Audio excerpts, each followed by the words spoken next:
Be me, 32, founder and CEO of a boutique firm called Meridian Narrative. We design brand stories for corporations trying to look less evil. Online clients wire me like $22,000 a month to tweet about inclusion and run polished IG campaigns. Self-made, solid seven-figure net worth, drive a black Porsche Macan Turbo, live in a cold, minimalist condo in San Francisco, Pacific Heights. Life is back-to-back calendar blocks, iced Americanos, and calculated handshakes. Be not me, Ethan, 35M, husband of 7 years, has a graphic design degree from some mid-tier state college, hasn't made real money since like 2018, calls himself a home systems manager. I call him that too. As a joke. He doesn't laugh. Stays home, keeps everything running, plays games in his free time, soft personality, agreeable to a fault, zero killer instinct, like a golden retriever that learned meal prep and sous vide. 6'1", decent face, works out enough, but ambition level basically asleep. Used to think his calm vibe balanced me out. Now it just feels like low energy across the board. Tuesday, 7:40 p.m. Leaving Salesforce Tower after a brutal strategy meeting with a fintech client. Client is some 25-year-old VC wunderkin who kept checking his watch. Spent an hour justifying why our retainer jumped %. Mentally fried, physically drained. Check phone in the elevator. Text from Ethan. Dinner's resting. Halibut and roasted asparagus. Do you want the 2019 Chardonnay or a cocktail? Just stare at it. This is supposed to be ideal. Instead, I feel annoyed. Why is his world so tiny? Why is fish temperature his biggest problem? I'm out here in the arena of capitalism, fighting for oxygen. Reply, wine. Home in 20. Drive back. Listening to some podcast about radical independence. Hosts talking about how women get trapped managing men's emotional needs. Nodding way too hard while merging onto Van Ness. Even though Ethan does literally everything at home, I still feel drained just by him existing, like an energy tax. I have to be the sun in this whole system.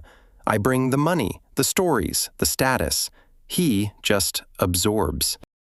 I walk into the condo. Place is spotless to an aggressive degree. Smells like sandalwood and clean laundry. Ethan's in the kitchen wearing noise-canceling headphones. Apron says Grill Commander, lightly dancing while slicing lemons. Instant full-body cringe, almost gag.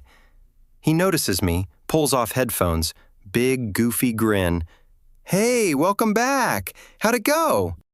I drop my $3,800 bag onto the marble counter. Fine, they're pivoting to AI support tools. Means I have to redo the entire Q3 strategy. He nods, pouring wine. Sounds stressful. Tone is supportive but flat, like background music. Sit down, food's ready. I sit. Watch him plate the fish using tweezers. Tweezers. Thinks he's on The Bear. Ethan, I say, taking a long drink. You ever think about working again? He pauses. We've talked about this. You said freelance stress was messing with your balance. We agreed I'd handle home so you could focus on work. I know what I said. But don't you get bored? Don't you want something bigger? He shrugs, sets the plate down.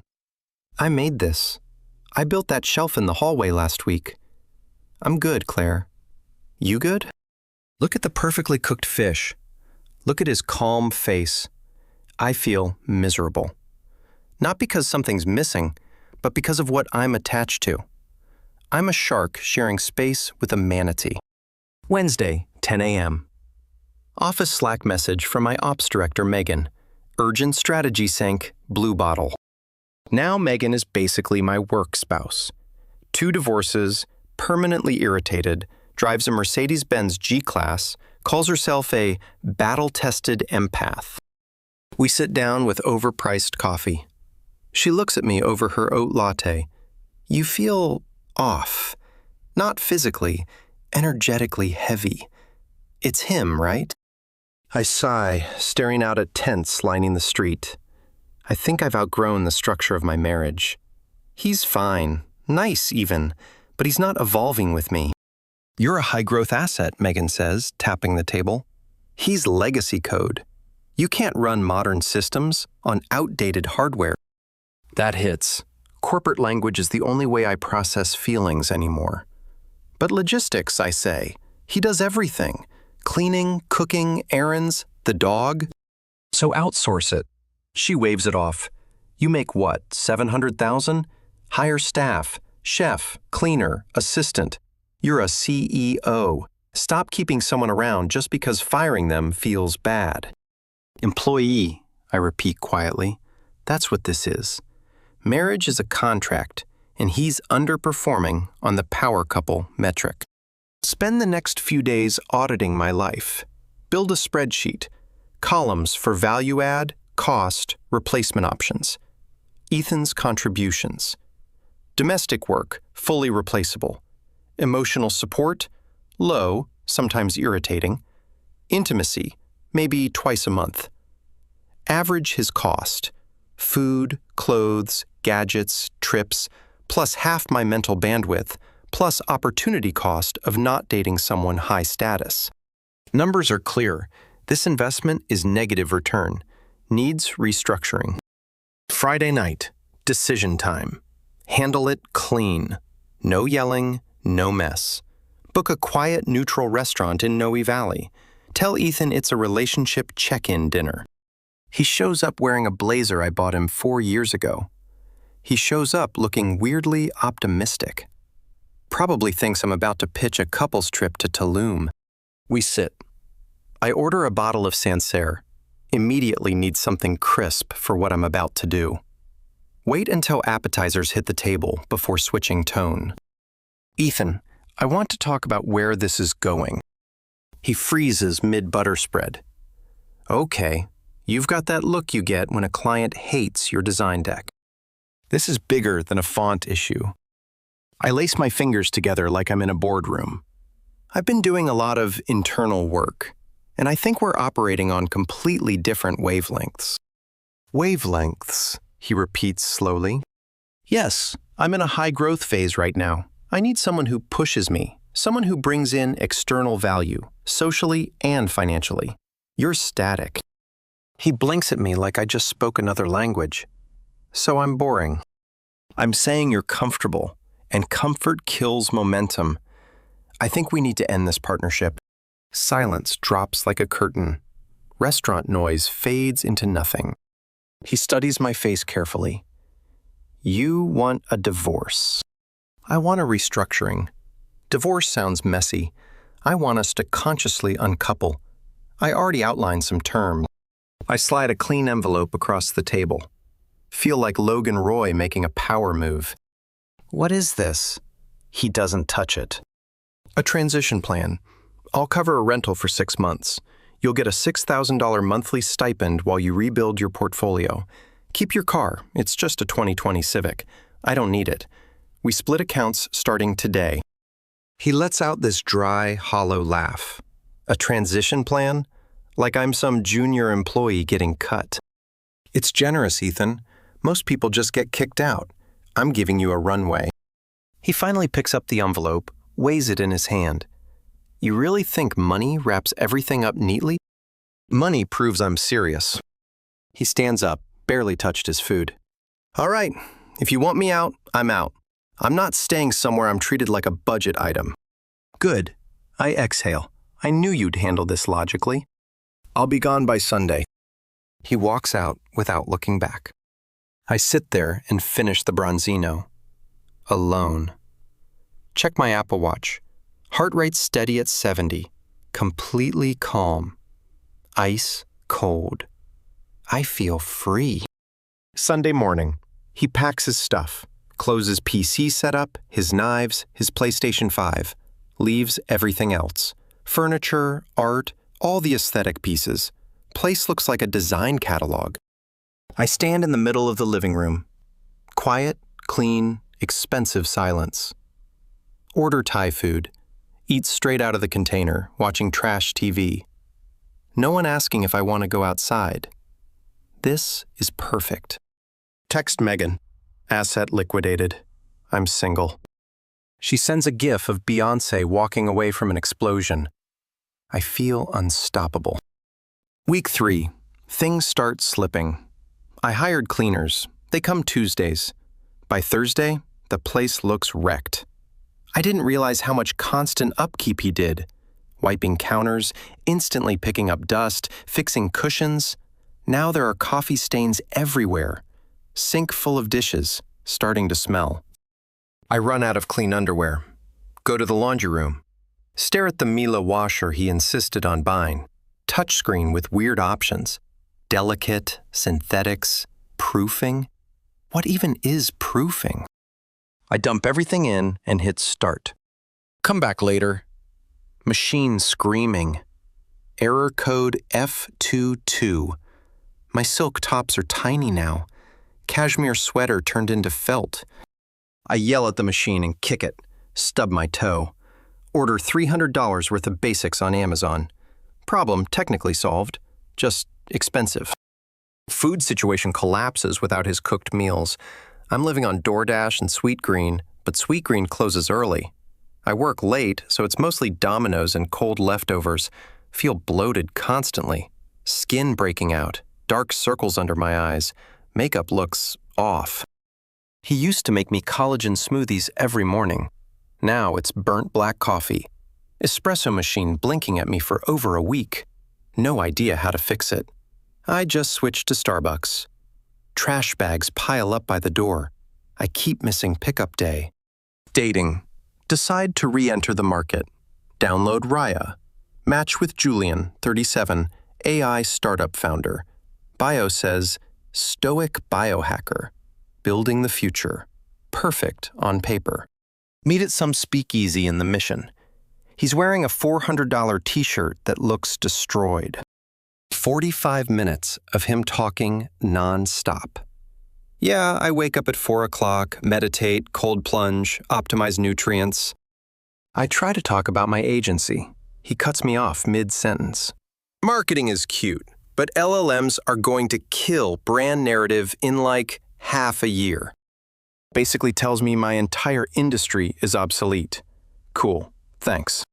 He checks his phone again. Sorry, my team in Bangalore keeps pinging. Third time in 10 minutes. Bill shows up. He stares at it like it personally offended him. We splitting? I make over $600,000 a year. It's not about the money. It's the principle. Ethan always handled the bill, even when it was technically my money. He'd take the card, pay, do the whole thing like it mattered. This guy sends me a Venmo request for half the Uber. We went 4 blocks. 4! Go home. Crawl into bed with unwashed sheets. Cry like an idiot. Week 6 after the breakup. Radio silence from Ethan. Assume he took the payout and disappeared to his mom's house. Package shows up at my office labeled personal and confidential. Sign for it. Open it in my glass office. Letterhead from Hayes, Sterling, and Roth. I immediately feel sick. These are the people tech founders hire when things get ugly. They bankrupt people for sport. Hands start shaking. Flip through pages. Petition for dissolution of marriage. Petitioner, Ethan Parker. Respondent, Claire Parker. He filed first. The audacity. Keep reading. Division of assets. 50-50 across everything. Accounts, investments, retirement. Then it hits. 50% equity in my company or cash equivalent. Half of my company. Also asking for spousal support, temporary and permanent, plus legal fees. I actually laugh. Loud, sharp, borderline unhinged. Assistant peeks in. Everything okay? No. Get my lawyer on the phone, now. Call Greg, corporate attorney, great with contracts, emotionally dead. Greg, he wants half my company. I built this from nothing. Did you incorporate before or after you got married? After. But he didn't do anything. He was playing Elden Ring while I was building. This is California, community property. Anything created during the marriage is split evenly unless there's a prenup. There is no prenup. We were broke when we got married. Then it's a marital asset. We can argue valuation, but legally he owns half. What about alimony? He can get a job. How long have you been the only income? 8 years. Did you encourage him not to work? Flashback 2019. Me stressed out. Him talking about some freelance gig. Just quit. It's not worth it for $40,000. I need you handling the house while I scale. Yeah, I said that. Greg sighs. That's reliance. He gave up his career because you asked him to. Court will see him as dependent. You're exposed here. Fight it. I say it immediately. Drag it out. Bury him in paperwork. Discovery phase. Absolute nightmare. His lawyers are basically accountants with law degrees. They subpoena everything. Emails, QuickBooks, Slack. They find my client dinners, which are really just expensive nights out with Megan. Label them as misuse of shared funds. They request a vocational evaluation for Ethan. I have to pay for it. $5,000. Report comes back.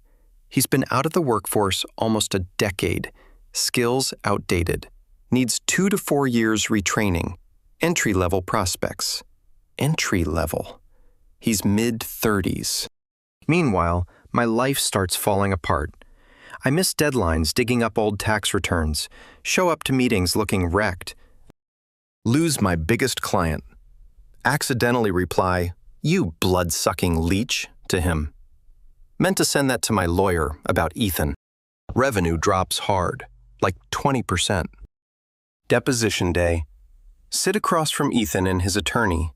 He looks good, better than I remember. Tan, clean suit, calm. I look like I haven't slept in weeks. His lawyer, Miss Roth, full predator energy in a Chanel suit. Miss Parker, isn't it true your husband handled all meals? He cooked? Yes, and laundry, cleaning, groceries, car maintenance, bills. I paid the bills, he managed everything around them. So he ensured your life functioned while you worked. Yes. I guess you did. Without his domestic work, could you have worked 14-hour days to build your company? Trap sprung. If I say yes, I'm lying.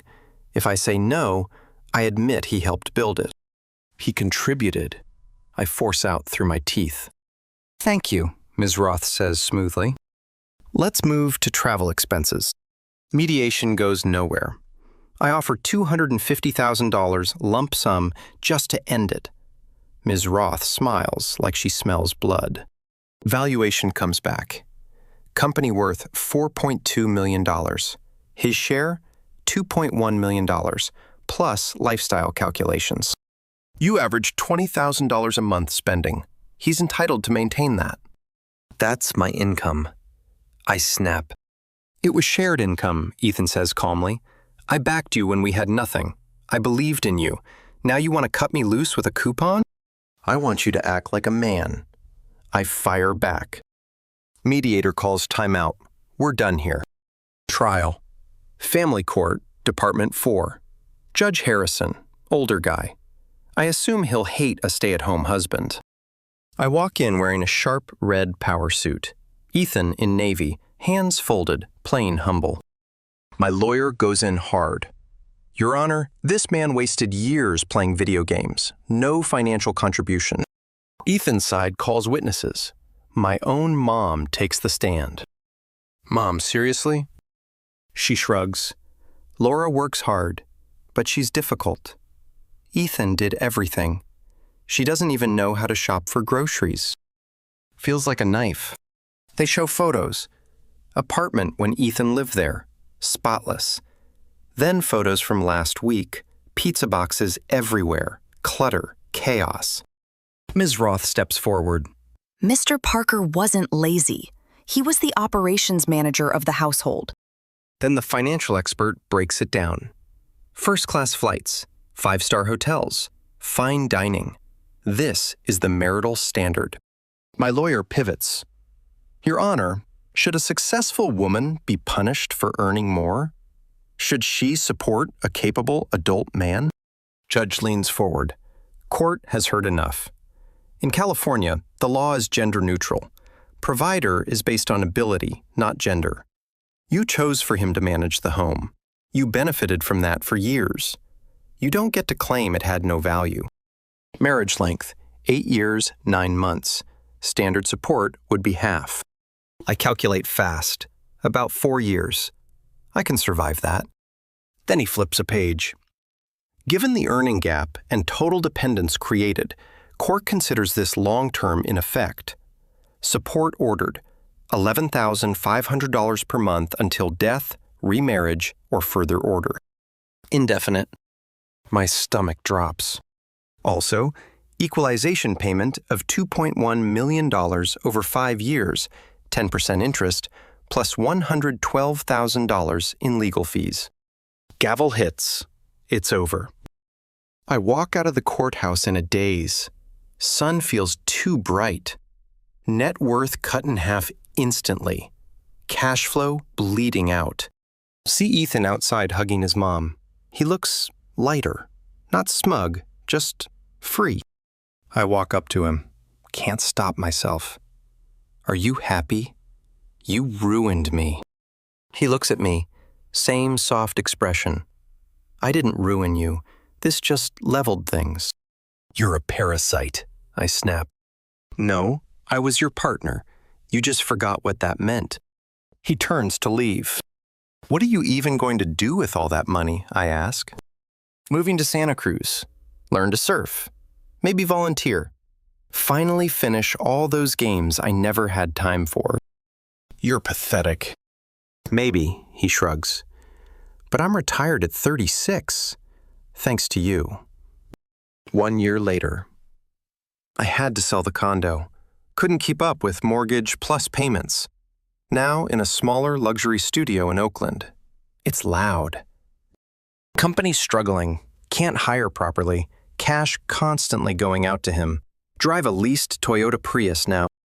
Every first of the month, automatic transfer, minus $11,500.